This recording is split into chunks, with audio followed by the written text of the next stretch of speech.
പ്രധാനമന്ത്രി നരേന്ദ്രമോദിയുടെ ജീവിതത്തിലെ ഏറ്റവും വലിയ പരാജയം അതാണ് മണിപ്പൂർ കലാപം. മണിപ്പൂർ കലാപം എന്ന് പറയുന്നത് ഈ രാജ്യത്തെ രണ്ട് സമുദായങ്ങൾ അല്ലെങ്കിൽ രണ്ട് മതങ്ങൾ തമ്മിൽ ഏറ്റുമുട്ടി ഏറ്റവും വലിയ പ്രതിസന്ധികൾ സൃഷ്ടിച്ച ഒരു സംസ്ഥാനത്ത് ഇതുവരെ രാജ്യത്തിന്റെ പ്രധാനമന്ത്രി പോയില്ല എന്ന് പറയുന്നതാണ് ആ പ്രധാനമന്ത്രി പരാജയപ്പെട്ടു എന്നുള്ളത് ഈ രാജ്യം മനസ്സിലാക്കിയിരിക്കുന്നത്.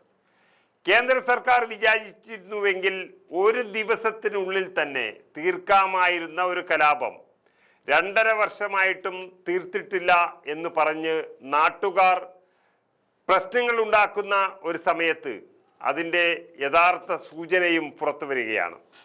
കലാപം ആരംഭിച്ചതിനു ശേഷം ആദ്യമായി പ്രധാനമന്ത്രി നരേന്ദ്രമോദി ഇന്ന് ആ സംസ്ഥാനം സന്ദർശിക്കുകയാണ്. 4 മണിക്കൂർ മാത്രമാണ് പ്രധാനമന്ത്രി ആ സംസ്ഥാനത്ത് ചെലവഴിക്കുന്നത് എന്ന് പറഞ്ഞാൽ 2.5 വർഷം കൊണ്ട് ആ നാട്ടിലുണ്ടായ പ്രശ്നങ്ങൾ അല്ലെങ്കിൽ സാധാരണക്കാരന്റെ ജീവിതത്തിൽ വന്ന ഏറ്റവും വലിയ വിഷമങ്ങൾ കേട്ടറിയാൻ പോലും പ്രധാനമന്ത്രി തയ്യാറാകുന്നില്ല. ഇത് വെറും ഒരു ഗിമ്മിക്കാണ് എന്ന് മനസ്സിലാക്കുന്ന സംഭവമാണ് 4 മണിക്കൂർ നിശ്ചയിച്ചുകൊണ്ട് പ്രധാനമന്ത്രി അവിടെ എത്തുന്നത്. കുക്കി മേയ്തേയ് വിഭാഗങ്ങളിലെ ഇരകളെ മോദി കാണുമെന്ന് അറിയിച്ചിരിക്കുന്നു. 8,500 കോടി രൂപയുടെ പദ്ധതികളും പ്രധാനമന്ത്രി അവിടെ ഉദ്ഘാടനം ചെയ്യുകയാണ്. എന്തിനാണ് ഇങ്ങനെയുള്ളൊരു ഉദ്ഘാടനം എന്നുള്ളത് മനസ്സിലാകുന്നില്ല. കാരണം ആ സംസ്ഥാനത്തിന് വേണ്ടത് ആദ്യം തന്നെ ആ പ്രശ്നങ്ങൾ അവസാനിപ്പിക്കുക, അല്ലെങ്കിൽ ഒരു സംസ്ഥാനത്തെ ജനങ്ങൾ തമ്മിലുള്ള യുദ്ധങ്ങൾ അവസാനിപ്പിക്കുക എന്നുള്ളതാണ്.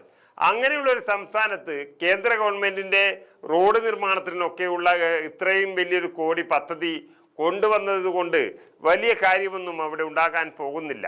കലാപം ആരംഭിച്ച് 2.25 വർഷത്തിന് ശേഷമാണ് പ്രധാനമന്ത്രി ആ സംസ്ഥാനത്ത് എത്തുന്നത് എന്നുള്ളത് വലിയൊരു കാര്യമാണ്. മിസോറാം തലസ്ഥാനമായ ഐസോളിൽ നിന്ന് കുക്കി ഭൂരിപക്ഷ പ്രദേശമായ ചുരാചന്ദ്പൂരിലെത്തുന്ന മോദി പിന്നീട് മേയ്തേയ് ഭൂരിപക്ഷ മേഖലയായ ഇംഫാലിലെ കാംഗ്ല കോട്ടയിലും എത്തുകയാണ്.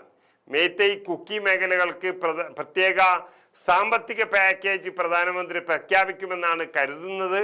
അത് എത്രത്തോളം ഉണ്ടാകുമെന്ന് കണ്ടറിയണം. ഏകദേശം മേയ്തേയ് വിഭാഗങ്ങളാണ് ഹിന്ദു സമൂഹത്തോടും സംഘ് പരിവാറിനോടും ചേർന്ന് നിൽക്കുന്നത് എന്നുള്ളത് കൊണ്ട് മേയ്തേയ് വിഭാഗത്തെ വലിയ രീതിയിൽ പുനഃസംഘടിപ്പിക്കാൻ അവർ തയ്യാറാകും എന്ന് ഉറപ്പാണ്. സന്ദർശനത്തെ കുക്കി ഗോത്ര വിഭാഗങ്ങൾ സ്വാഗതം ചെയ്യുമ്പോൾ തന്നെ മേയ്തേയ്കളിൽ വലിയൊരു പങ്കിനും താല്പര്യമില്ല എന്നുള്ളതും വരുന്നു. കുക്കി സായുധ ഗ്രൂപ്പുകളുമായി കേന്ദ്ര ആഭ്യന്തര മന്ത്രാലയം സമാധാന കരാർ ഒപ്പിട്ടതാണ് ഇതിന് കാരണമെന്നും പറയുന്നുണ്ട്. ഏതായാലും മണിപ്പൂർ കലാപം തുടങ്ങിയിട്ട് 2.5 വർഷമായി. ഇപ്പോൾ അതിനുശേഷം നടന്ന ലോക്സഭാ തെരഞ്ഞെടുപ്പിൽ ഒരു സീറ്റ് പോലും ഇല്ലാതിരുന്ന കോൺഗ്രസിനാണെങ്കിൽ അവിടുത്തെ മുഴുവൻ MP-മാരെയും ലഭിച്ചിരിക്കുന്നു. അതിനർത്ഥം കോൺഗ്രസും, അതായത് കോൺഗ്രസിന്റെ രാഹുൽ ഗാന്ധിയും KC വേണുഗോപാലും അടക്കമുള്ളവർ മേയ്തേയ് വിഭാഗങ്ങളെയും കുക്കി വിഭാഗങ്ങളെയും ഒരുപോലെ കണ്ട് മണിപ്പൂരിൽ സമാധാനം സൃഷ്ടിക്കാൻ വേണ്ടി ശ്രമിച്ചിരുന്നു. പക്ഷേ പ്രധാനമന്ത്രി നരേന്ദ്രമോദി ഇതിൽ പരാജയപ്പെട്ടു എന്നുള്ളത് കാണിക്കുന്നതാണ് ഇത്രയും 2.5 വർഷത്തിന് ശേഷം ആ നാട് സന്ദർശിക്കുന്നു എന്നുള്ളതിൽ നിന്ന് നമുക്ക് ലഭിക്കുന്ന സൂചന.